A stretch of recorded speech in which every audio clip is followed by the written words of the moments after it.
আপনাদের সাথে হাত মিলিয়েছি হাতে হাতে, কাল যার যার পথে সেই করব গমন। ভগবানের কৃপা ভিন্ন, কেউ হতে পারবো না ধন্য, জানি না গন্তব্যে করতে পারবো কিনা পদার্পণ। সবাই আশীর্বাদ দেবেন, যে যেখানে আছি সবাই যেন ভালো থাকি। আমিও ঠাকুরের কাছে প্রার্থনা করি আপনারা ভালো থাকেন, আর কমিটিদের আশীর্বাদ করবেন। রাত্র অনেক বেশি হয়ে গেছে, এইবার একটা গান গেয়ে আমাদের গোষ্ঠের মিলন দিয়ে মিলন ঘটানোর প্রয়োজন আছে। ও আমি বুঝি, তোরা মাই যে যাবো যাস,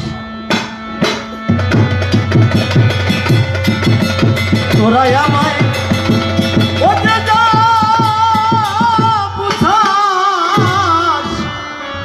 এই মনেতে মোর বসে না, আসি বলে ও সে কথা দিয়ে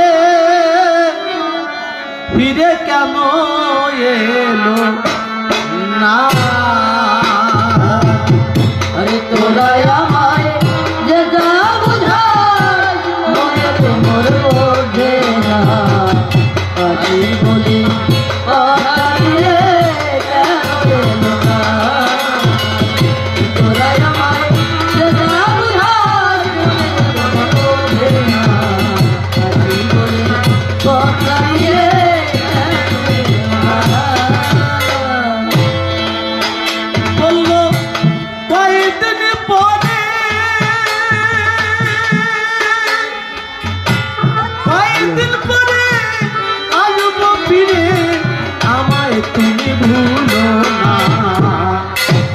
আসি বলে কথা দিয়ে কেন এলো না।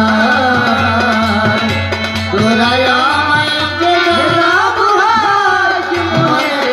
বোঝে না, আসি বলে কথা দিয়ে কেন এলো না।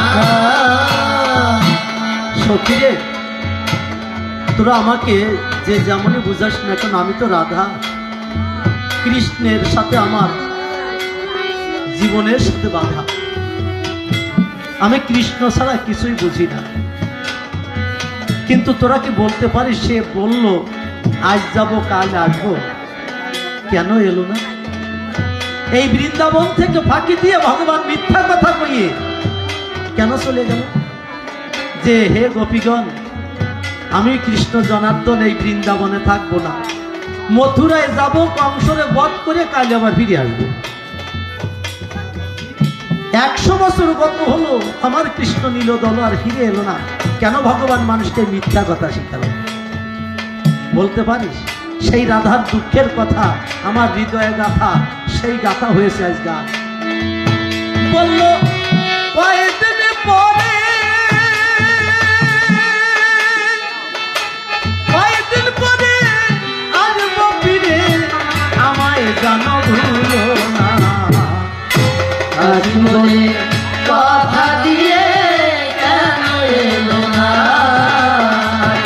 তোরা আমায় যে যা বুঝাস মনেতে মোর বোঝে না, আসি বলে কথা দিয়ে কেন এলো না। তবে সখীরে, আমি বলি তোদের ধারে আমার দুঃখ নাই, কারণ আমি জানি একথা অতীব সত্য, এই পৃথিবীর সমস্ত দায়িত্ব তার কাঁধে। তিনি যে ভগবান, ভক্ত যেখানে তাকে করে আহ্বান সেখানে তার যেতেই হয়, ভক্ত না ছাড়লে আসা যায়। তাই কংস বধ করার পরে দ্বারকায় যে ভক্ত ছিল, সেই ভক্তের আহ্বানে সেখানে 100 বছর রাজত্ব করে। কিন্তু সুখী কোথায় জানিস? সে বৃন্দাবনবাসীকে বলেন, দেখবি 100 বছর পরে প্রভাস তীর্থের তীরে মিলন যজ্ঞ করতে একবার ফিরে আসবে। একদিন পরে পাইলে দেখা বলতো আমার ঠাই, তুমি ছাড়া এই জীবনে কেউ তো আপন নাই। ও সে একদিন পরে পাইলে দেখা বলতো আমার ঠাই, তুমি ছাড়া এই জীবনে আপন নাই। কত অভিমানে অভিমানে বলতো আমায় ছেড়ে চলে যেও না। আসি বলে কথা দিয়ে কেন এলো না, তোরা আমায় যেটা বুঝায় জীবনেতে মোর বোঝে না। আসি বলে কথা দিয়ে কেন এলো না। আমার দুঃখে কত দুঃখী জড়াত চোখের জল, আমার সুখে সুখী হতো সাহিত্য মঙ্গল। বসে আমার দুঃখে কত দুঃখী জড়াত চোখের জল, আমার সুখে সুখী হতো সাহিত্য মঙ্গল। জানো আমি তার, জানো আমি তার জীবনের সম্পদ, আমায় সারা চিন্ত না। আসি বলে কথা দিয়ে কেন এলো না, তোরা আমায় যেটা বুঝায় জীবনেতে মোর বোঝে না। আসি বলে কথা দিয়ে কেন এলো না। রাধা বলছে সখীরে সে চলে গেছে কিন্তু তার কথাটা ঠিক রেখেছে। বৃন্দাবন পরিত্যাজ্যং পাদমে কং ন গোস্বামী, বলেছেন কৃষ্ণ জগৎ স্বামী যে আমি বৃন্দাবন ত্যাগ করে যাব না। তোদের কাছে বলে রাখি কৃষ্ণ নাম জপনা করি, যখন করি তখন স্বপ্নের মধ্যে আমি কৃষ্ণকে সদা সর্বক্ষণ দেখি। সে বৃন্দাবন ছেড়ে যায়নি। রাধা কেমন ভাবে কৃষ্ণ নামে প্রেমে উদ্বুদ্ধ ছিল যে স্বপ্নে প্রতিটা রাত্রে রাধা কৃষ্ণকে দর্শন করত। কেউ কি দেখেন কৃষ্ণ ভক্ত সেই কৃষ্ণকে স্বপ্নে? তাহলে রাধা হতে পারিনি আমরা এখন। তাই গেছে পাইলে কোনো ভালো খাবার লুকাইয়ে রাখিত, গোপনে নিজের হাতে আমারে খাওয়াতো। পাইলে কোনো ভালো খাবার লুকাইয়ে রাখিত, গোপনে নিজের হাতে আমারে খাওয়াতো। জানো তাতে কত সুখী হতো, তাতে কত সুখী হতো, বেদনা তার রইত না। আসি বলে কথা দিয়ে কেন এলো না, তোরা আমায় যেটা বুঝায় জীবনেতে মোর বোঝে না। আসি বলে কথা দিলে কেন এলো না। আমি বলি সবার ঠাই আমি নদিয়ার নিমাই, মাকে ছেড়ে চলে যাই, তবু আমার মতো মাতৃভক্ত সন্তান পৃথিবীতে আছে কি নাই সন্দেহ। আমি যখন সন্ন্যাসে চলে যাব সবার কাছে কথাটা সত্যিকারে খুলে কব। অদ্বৈতাচার্যের বাড়ি ছিলাম নিত্যানন্দের কথায়, যেহেতু শেষের যাওয়া তো ফিরে আসবো না, সবাই দেখুক। নিতাই বলেছিল দাদা মাকে এনে দেখাই, তোমার তো শেষের যাওয়া, জনম দুঃখিনী মাকে একটিবার এনে দেখাই। আমি বললাম দাও। আমার মাকে নিয়ে এসেছিল। আমার সন্ন্যাসের বেশ দেখে আমি জানাই আপনাদিগকে আমার মা দুইটি চোখের জল ছেড়ে দিল। চোখের জল দেখে আমি হয়ে পড়লাম দুর্বল। মাকে বললাম মা তোমাকে কাদাইয়ে সন্ন্যাস নেব না। মা ছুটে এসে আমার মুখ চেপে ধরল, নিমাই ও কথা বলতে না, আমি তোর মা, আমি আদেশ করছি তোকে সন্ন্যাস নিতেই হবে। ওমা তুমি যে কাঁদছো, তাহলে আমি কাঁদবো না? তুই আমার অঞ্চলের ধর্মায়নের নিধি, আমায় ছেড়ে যাইস যদি আমি কি করে না কেঁদে পারি? আমি কাঁদবো, আমার বধূমাতা কাঁদবে, দুইয়ের কান্নায় বিরহের যমুনা বইয়ে যাবে। কথা দিস তবু সেই বিরহের যমুনার উপরে দাঁড়াইয়ে সন্ন্যাসের বাঁশি বাজাইয়ে দিস, যেন মানুষ শুনে মুক্তি পায়। আমার সন্ন্যাস নিতে হবে। হ্যাঁ কেন মা? বলে কোনো একটা মায়ের গর্ভজাত সন্তান যদি সন্ন্যাস নেয় তার স্বামীর 21 কুল স্বর্গে যায়। মায়ের সন্তান যদি সন্ন্যাস নেয় সেই মায়ের স্বামীর 21 কুল স্বর্গে যায়। আর সন্ন্যাস নিয়ে যদি নষ্ট করে তার স্বামীর 21 কুল যায় নরকের ভেতরে। তাই তুই সন্ন্যাস নষ্ট করে আমার স্বামীর কুল নরকে দিস না, তুই সন্ন্যাসে যা। বলেন এর মতো মাতৃভক্তা ছিল নিমার মতো, মায়ের কথা রক্ষা করেছিলাম। আমি যেতে চাইনি, মা পাঠাইয়ে দিল, জীবের জন্য আমার মায়েরও দরদ ছিল। তাই আমার এ গান। এখন কোন পরাণে কার ভালোবাসায় বসে ভুলেছে আমায়, নিশিতে কান্দি একা শূন্য বিছানায়। এখন কোন পরাণে কার ভালোবাসায় ও ভুলেছে আমায়, নিশিতে কান্দি একা শূন্য বিছানায়। শ্যামলের মনের ব্যথা, মনের ব্যথা কারে জানাই, কে বুঝবে মোর বেদনা।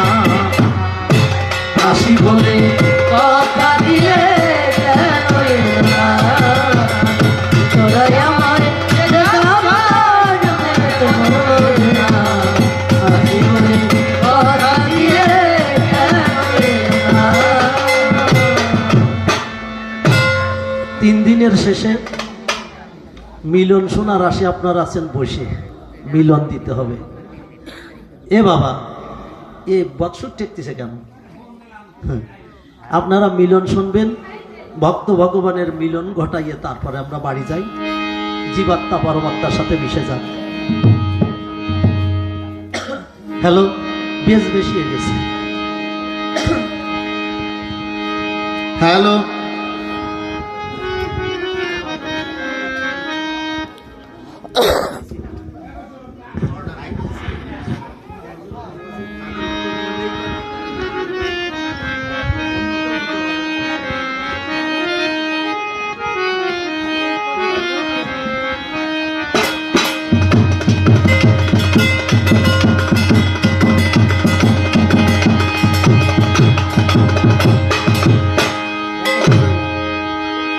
ও চোখে যাবে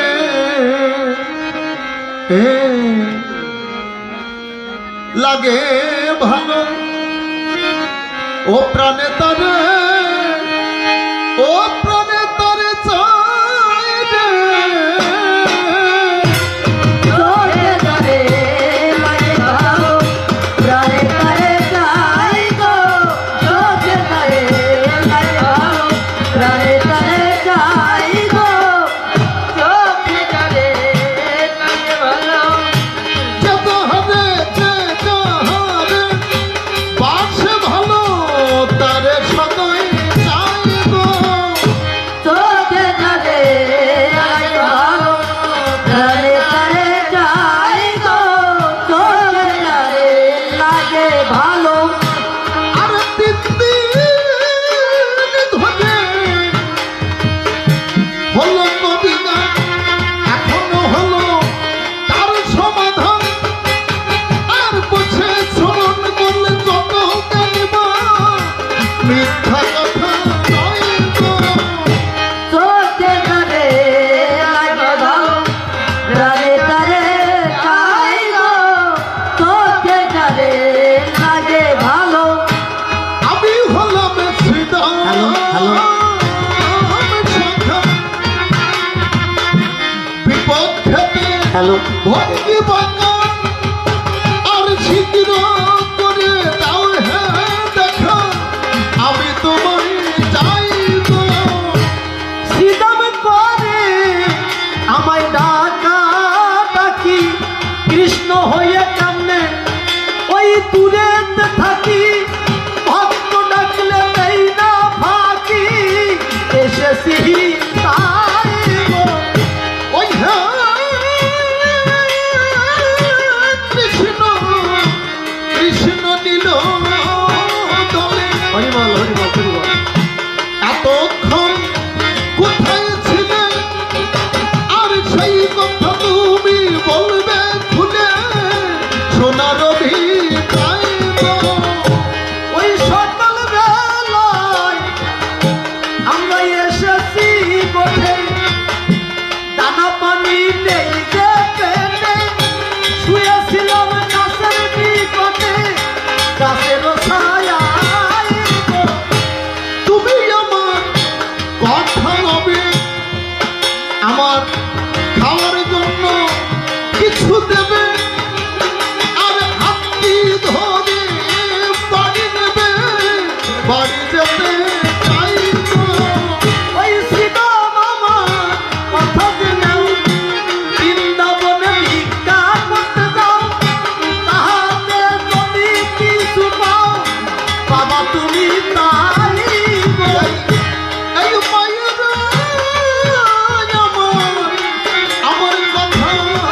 দশ ইন্দ্রিয়